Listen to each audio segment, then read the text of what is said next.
Hey everybody, welcome to day 22, part 3. Big shout out to my man David Green.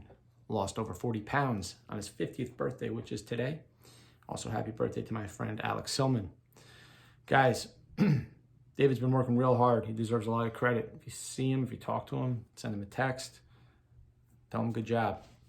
I'm proud of him. David's a great guy, super strong, so he deserves everything that he's earned so far, and he's not done. I have a lot more success stories to share with you guys as we complete the last half of this 40-day challenge. You will be impressed. Guys, it's not too late to start. Just go back to day 1. I have them all on my YouTube channel. Day 1, day 2, day 3. Now, let's get something clear. Vaccines. Yesterday, guys, I am not saying don't vaccinate your child. Of course we need to vaccinate children. Okay, we got things like polio and smallpox and all this stuff. That can all come back. Okay, you think this is bad? It could be a lot worse, all right? So we need vaccines. What I'm saying, and what I did say, I said 2 things. One was I, Thomas Phillips, do not get the flu shot. Why not? Because I know something about the innate immune system, and I've been trying to teach you guys about immunity and what it means to be healthy. The immune system wants to be strong and resilient, but you have to teach it. So every time we throw, Tylenol at it, ibuprofen at it, antibiotics at it, this is not allowing the body to do what it does best, which is to fight stuff. We've been fighting stuff for thousands and thousands of years, okay? We should know as young bodies how to deal with a basic flu. I also do a lot of things to bolster my immune system, which I've talked about as far as going into the sauna, going into the cold plunge. I talked about hormetic responses in different foods and how important it is to sleep and exercise and breathe right, blah, blah, blah, blah, blah, blah, blah, blah. Go back, listen to all the things I do. I am not afraid of the damn flu. The last time I had a flu was back in 2007, 2008. It was that New Year's Day, 2008 New Year's Day. Well, I know why I got it. It was Christmas Eve, Christmas Day, then my birthday on the 30th, then New Year's Eve, then the 1st, okay? It was a whole bunch of overindulgence. And guess what? I woke up and boom, my body paid the price and I got the flu. Why? Because my immune system had been compromised. Guys, it's real simple. Since then, I haven't gotten a flu. Now, have I been exposed to flus? Of course. It would be impossible for me to not have been exposed. You just said, but Tom, you just said you didn't get the flu. I didn't. Okay, just because you have a flu virus in you doesn't mean that you're going to get sick. And that's what we're seeing here with COVID-19. It's no different. Okay, it would be impossible for me to have not been exposed to these flus over the years. I have clients who had flus 3-4 times in one season. Okay, clients. I've stretched people in my office who told me that they think they're coming down with the flu and got the flu on more than one occasion. And have not gotten any type of symptoms. So my point is that just because I get the flu virus doesn't mean that I'm going to have any symptoms whatsoever. What I've been trying to teach you guys here is how that works and how you too can have an immune system that not only deals with the flu, but COVID-19. All right, because there are a whole bunch of people walking around with COVID-19 with no symptoms, none. And they seem to have the same things in common. Now, I also said that you're not going to see me line up for the COVID-19 vaccine next year. Why is that? Because, guys, vaccines take 3 to 5 years to pass for a reason. And we all know people. I know 6 people off the top of my head that have gotten severe, or their kids have gotten severe consequences from vaccines. Now, you may say, but those are the outliers. Once again, I am not saying we shouldn't vaccinate our kids. What I'm saying is that these vaccines, which were passed over the 3 to 5 year study, by the way, we still have outliers where people have consequences. It's only mathematical probability that if you're going to pass something in a year and not do its due diligence, that there's going to be even more consequences, and we don't know what those are. And by the way, this is a virus that works via RNA, and those are even harder to make vaccines for. So, again, I'll take my chances. That's why I said yesterday, I'll sooner inject that into my veins than to take that vaccine. And if whatever person gave me the thumbs down on the video for that reason, I get it, that's fine. But I will say that I'm not lying. I mean, people that know me know that I don't, BS anybody. I walk my talk. I'm telling you this for a reason. And what I am saying, the whole point of me saying that was, now is the time, guys, to bolster your immune system, not a year from now. Now is the time to bolster. Now is the time to understand what needs to be done and to do it, and to make sure that your kids know that there's no messing around here. There's no Halloween candy in the drawer still in, November, December, January, and February. You know what I'm saying? So guys, let's get to it now. All right, let's get for real. Hopefully that clarified any confusion. There's a text going around. I got it for my third time yesterday. It says this, and I guess it's on Facebook or whatever. It's the secret, apparently, concoction for COVID. All right, let's check it out. Vitamin C, 500 milligrams twice daily. Quercetin, 500 milligrams twice daily. Zinc gluconate, 50 milligrams twice daily. There's lots of different forms of zinc. Zinc gluconate is a recommended form, but we are going to talk about that protocol right there in a second. Melatonin, 1 to 2 milligrams at night. Well, we'll talk about that too. Vitamin D3, 1,000 to 4,000 IUs daily. We'll talk about that. So guys, vitamin C and quercetin, no problem. Quercetin is simply a flavonoid. I said to take vitamin C with flavonoids. Flavonoids help increase the half-life of vitamin C in your body. So there's no problem. However, once again, if you believe that vitamin C is going to work as an antiviral in the way that vitamin C IV is working in the hospitals, no. Okay, your body, your bloodstream cannot get enough vitamin C that way. It won't permeate the gut. That's why your stool gets loose. That's why you literally start having a bad experience in the bathroom when you take super high dose vitamin C. The gut will not allow the C to permeate into the bloodstream at super high doses. You need the IV. I am not saying don't take vitamin C. I am saying you should take vitamin C and look into Linus Pauling's work for all of the benefits of vitamin C.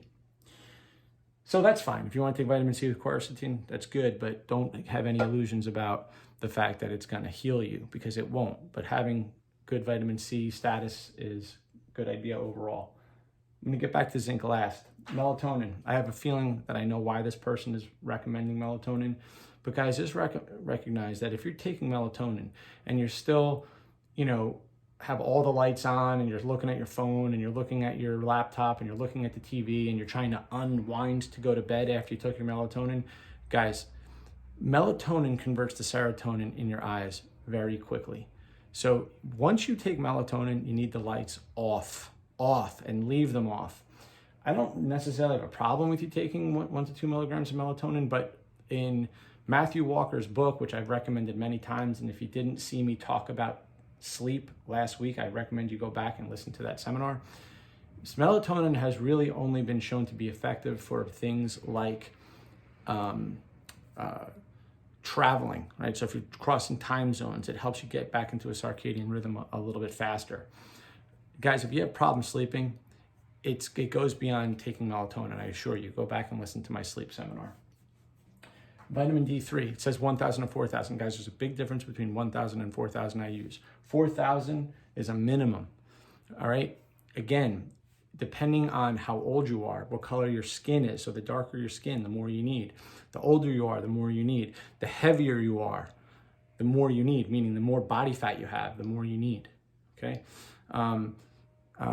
If you have genetic polymorphisms, okay? If you have issues digesting fat-soluble vitamins, which means you have poor stomach acid, or if you have fatty liver disease, which means that you have an issue with producing bile, which helps emulsify fats, all those things map onto difficulty with vitamin D. And you got to ask yourself, some of those questions you might not know, but you should. Okay, if you care about your health, you should know what your genes are. You should know what your blood work is. You should know where you stand. So I take 5,000 IUs of vitamin D3 every day with vitamin K2. Let's get back to zinc. Zinc gluconate, no problem with it. Guys, 50 milligrams twice a day, it's too much. It's too much. I'm going to put a link right here to Chris Masterjohn, who I pay a lot of money to access a lot of his things, but he has a PhD in biochemistry, in specifically nutrition. So if that's not, enough qualifications for you, I don't know what is, but if you want to know just some basics, I'll put a link here and another link and then another link, all on zinc.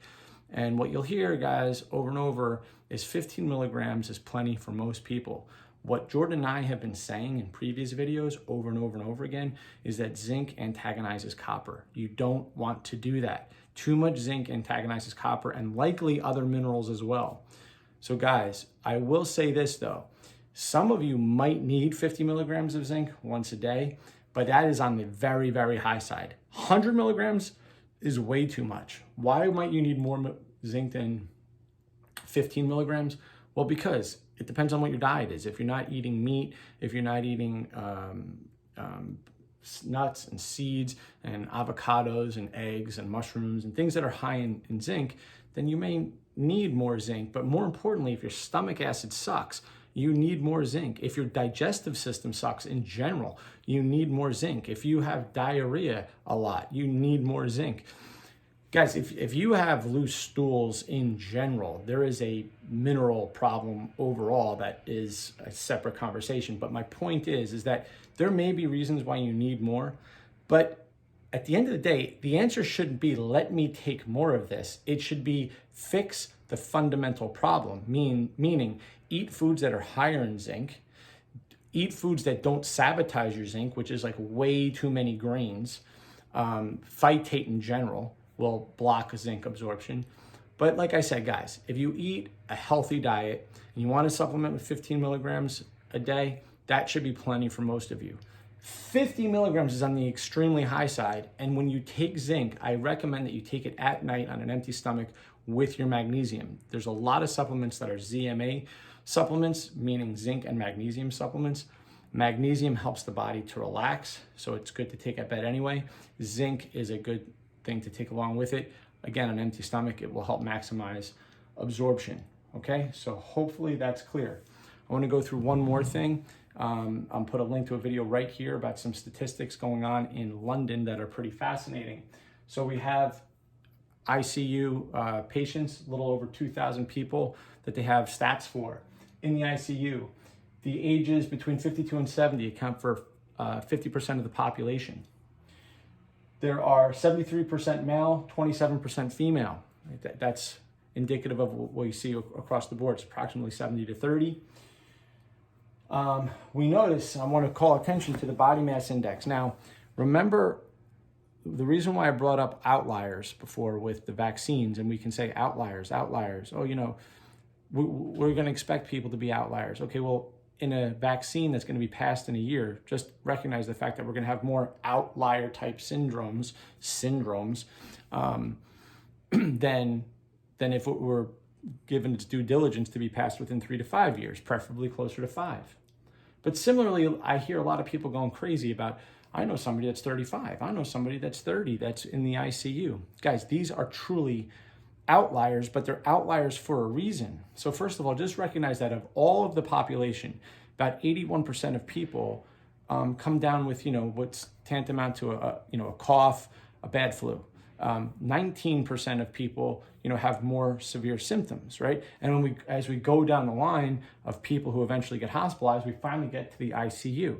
But so now we're talking about a percentage of, right? So let's look at the people that are in the ICU, that wind up in the ICU. In the ICU, 50% of them are between 52 and 70. That means that 75% of the people in the ICU are over 52.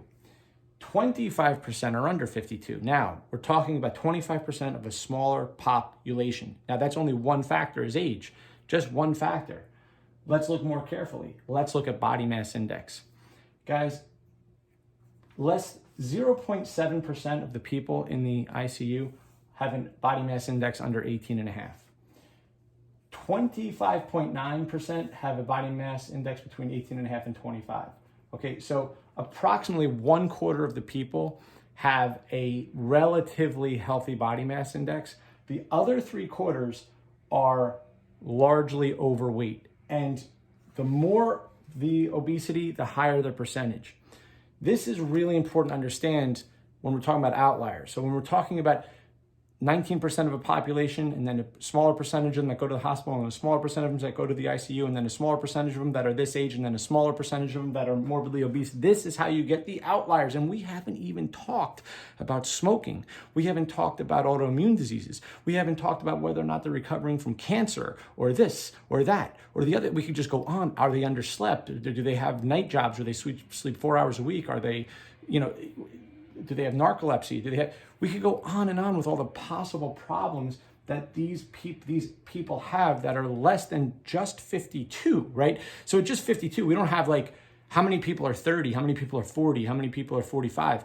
We would assume that the older you are, the closer they are to 52. But still, again, this is something that you need to be thinking about. We're always going to hear about the 30 to 35-year-old that is in the ICU or may have even passed away. But you have to put this into perspective. It's no different than saying that this person who got the vaccine got these neurological symptoms. Well, guys, I mean, that's part of the game, man. That's part of the game of science, okay? If you want to call it a game, because it's mad science, okay? It's mad science if we don't get the message that we have an immune system and nature is calling us to action right now to get on top of this and get healthy.